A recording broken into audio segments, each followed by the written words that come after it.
Hi അസ്സലാമു എല്ലാവർക്കും എൻ്റെ പുതിയ വീഡിയോയിലേക്ക് സ്വാഗതം. അപ്പോൾ ഞാനിന്ന് നിങ്ങളുടെ മുമ്പിൽ ഒരു വെറൈറ്റി വീഡിയോ ആയിട്ടാണ് വന്നിരിക്കുന്നത് കേട്ടോ. ഞാൻ ഈ പൊതിഞ്ഞ് കെട്ടി വെച്ചിരിക്കുന്നത് എന്താണെന്നറിയോ? അങ്ങനെ പെറുക്കി പെറുക്കി വെക്കുന്നുണ്ടല്ലോ, വാഴയിലയിലൊക്കെ കെട്ടി പൊതിഞ്ഞ്. എന്താണെന്ന് മനസ്സിലായോ നിങ്ങൾക്ക്? ഞാൻ മീൻ പൊള്ളിക്കാൻ വേണ്ടി വെച്ചിരിക്കുകയാണ് കേട്ടോ ഞങ്ങളിത്. മീൻ പൊള്ളിച്ചെടുക്കുക എന്നുള്ളൊരു സംരംഭത്തിലേക്കാണ് നമ്മൾ പോകുന്നത്. അപ്പോൾ അതിൻ്റെ വീഡിയോസൊക്കെയാണ് ഞാനിതിൽ ഉൾപ്പെടുത്തിയിരിക്കുന്നത് കേട്ടോ. സൂപ്പർ ടേസ്റ്റ് ആയിരുന്നു കേട്ടോ. അപ്പോൾ അതിനെ നമ്മൾ ഉപ്പും കായൊക്കെ ആദ്യം തേച്ച് വെക്കുമല്ലോ.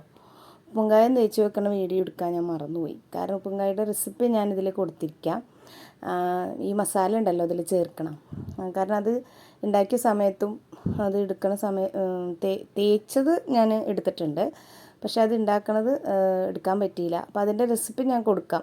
വേറെ ഒന്നുമല്ല, നമ്മൾ മുളക് പൊടിയും അതുപോലെ തന്നെ മഞ്ഞൾപ്പൊടി പിന്നെ കുരുമുളക് പൊടിയാണ് ഇതിൻ്റെ ഹൈലൈറ്റ് ഇട്ടാൽ. കുരുമുളകിൻ്റെ ടേസ്റ്റാണ് ഇതിന് ഇങ്ങനെ നിൽക്കേണ്ടത്. പിന്നെ ഇഞ്ചി വെളുത്തുള്ളി പേസ്റ്റ്, കറിവേപ്പില, ഇതൊക്കെ കൂടെ അരച്ച് മിക്സ് ചെയ്തിട്ട് തേച്ച് കൊടുക്കണം. ഇതിൻ്റെ വയറിൻ്റെ ഉള്ളിലും ഇത് വരഞ്ഞിട്ട് നമ്മൾ സാധാരണ വറക്കാൻ തേക്കുമല്ലോ, അതിനെക്കാട്ടിലും കൂടുതലായിട്ട് ഇതിൽ തേക്കണം. കാരണം നമ്മൾ പൊള്ളിച്ചെടുക്കുമ്പോൾ നമ്മൾ ഈ ശരിക്കും ഈ വെളിച്ചെണ്ണയിൽ നമ്മളിത് ഫ്രൈ ചെയ്തെടുക്കുകയല്ലല്ലോ, ഇത് വാഴയിലൊക്കെ പൊതിഞ്ഞിട്ട് ഇങ്ങനെ ചെയ്യണതാണല്ലോ. അതുകൊണ്ട് നമ്മൾ നന്നായിട്ട് ഇതിൽ മസാല ചേർക്കണം. അപ്പോൾ നന്നായിട്ട് ഇതിൻ്റെ ടേസ്റ്റ് അറിയണമെങ്കിൽ കുരുമുളകിൻ്റെ ആയിരിക്കുമല്ലോ കൂടുതൽ ഇത് അതിൻ്റെ ആ ഒരു ടേസ്റ്റ് ഇങ്ങനെ മുന്തി നിൽക്കുന്നത് കേട്ടോ. കുരുമുളക് നന്നായിട്ട് ആഡ് ചെയ്യണം. എന്നിട്ട് ഇത് വാഴയിലയിൽ പൊതിഞ്ഞ് റെഡിയാക്കണം. അതൊക്കെ ചെയ്യണത് മമ്മൂസാണ് കേട്ടോ. ഇക്കാടെ മോനാണ്, മമ്മുവാണ്. അപ്പോൾ അതവൻ അടിപൊളിയായിട്ട് പൊതിഞ്ഞ് വാഴയില നാര് കൊണ്ട് തന്നെ കെട്ടി റെഡിയാക്കി കേട്ടോ. നമ്മൾ എന്താ പറയുക, പുറത്തേക്കൊന്നും പോവാത്ത രീതിയിൽ കെട്ടി സെറ്റാക്കി. അത് കഴിഞ്ഞിട്ട് പിന്നെ നമ്മൾ ഇത് ഒരു ഇതിൽ വെച്ചിട്ട് പാനിൽ വെച്ചിട്ട് ഇത്തിരി വെളിച്ചെണ്ണ, ചെറുതായിട്ട് വെളിച്ചെണ്ണ, അത് കരിയാതിരിക്കാൻ വേണ്ടിയിട്ട് ചെയ്തതാണ് കേട്ടോ. അടി കരിഞ്ഞ് പോകും അല്ലെങ്കിൽ. നേരം കുറച്ച് ചേർത്തിട്ടുണ്ട് വെളിച്ചെണ്ണ. അതിലും നമ്മൾ ഫ്രൈ ചെയ്യണ പോലെ ഒരുപാട് വെളിച്ചെണ്ണ ഒഴിച്ചിട്ട് ഒന്നും ചെയ്യണ്ട. നമ്മൾ ഇത്തിരി ഒഴിച്ചിട്ട് അടി കരിയാതിരിക്കാൻ വേണ്ടിയിട്ട് ഒഴിച്ചിട്ട് ഇത് മൊത്തം വെച്ചു. നമ്മൾ മൊത്തം അതിൽ ഉൾക്കൊള്ളിക്കാൻ പറ്റി കേട്ടോ. അത് നമ്മൾ അടച്ചു വെച്ചു. അത് കഴിഞ്ഞിട്ട് പിന്നെ കുറേ നേരം കഴിഞ്ഞ് നമ്മളിത് നോക്കിയപ്പോൾ കുറച്ചൊക്കെ ഒന്ന് വാടിയിട്ടൊക്കെ ഉണ്ട്.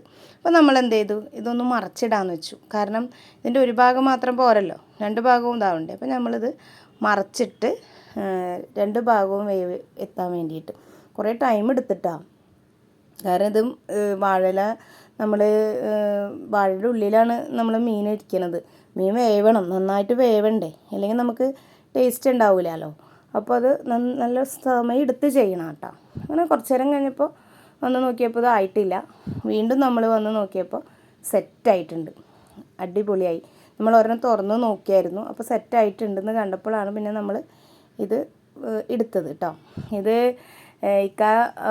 അയിലയാണ് കേട്ടോ. ഇത് അയിലക്കുഞ്ഞാണ്, കുഞ്ഞയില കിട്ടൂലേ.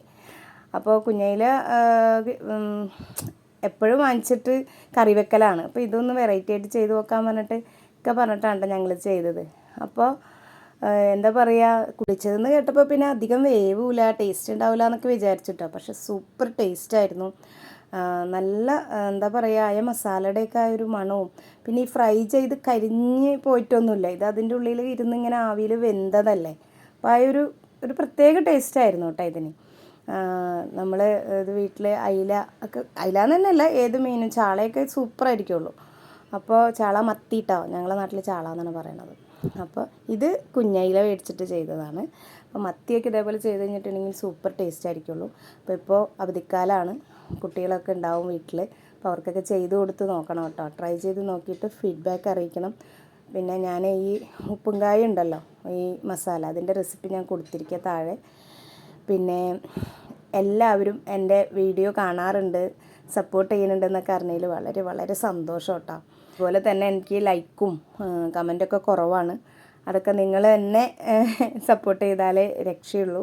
അപ്പോൾ ഞാൻ വീഡിയോ ചെയ്യുന്നതിൽ വല്ല കുറവുകളൊക്കെ ഉണ്ടെങ്കിൽ കമൻറ്റ് ബോക്സിൽ പറയണം. അപ്പോൾ ഇതെനിക്ക് അടുത്ത വീഡിയോയിൽ റെഡിയാക്കാമല്ലോ. അപ്പോൾ ഇനി എന്താ പറയാനുള്ളത്, ഇനിയൊന്നുമില്ല. എല്ലാവരും ലൈക്ക് ചെയ്യണം, ഷെയർ ചെയ്യണം, സബ്സ്ക്രൈബ് ചെയ്യണം. ഓക്കെ ബൈ, താങ്ക് യു, അസ്സലാമു അലൈക്കും.